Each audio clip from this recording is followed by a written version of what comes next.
Bir ay doğar ilk akşamdan geceden, neyden geceden.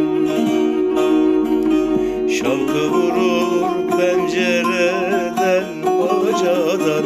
Dağlar kışımış, yolcum üşümüş, nasıl edem ben? Uykusuz mu kaldın dünkü geceden, neyden geceden. Uyan uyan yar, sinene sar beni. Dağlar kışımış, yolcum üşümüş, nasıl edem ben?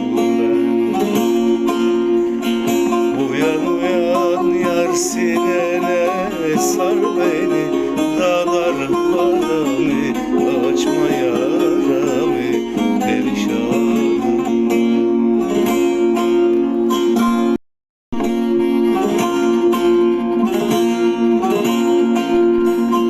Yüce dağ başından aşırdın beni, neyden yar beni.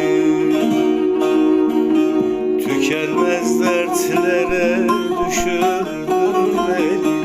Dağlar kışımış, yolcum üşümüş, nasıl edem ben?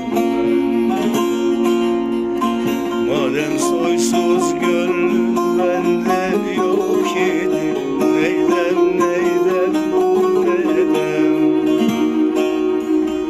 niye doğru yoldan şaşırdın beni?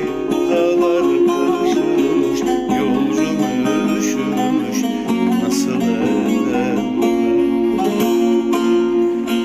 Niye doğru yoldan şaşırdın beni?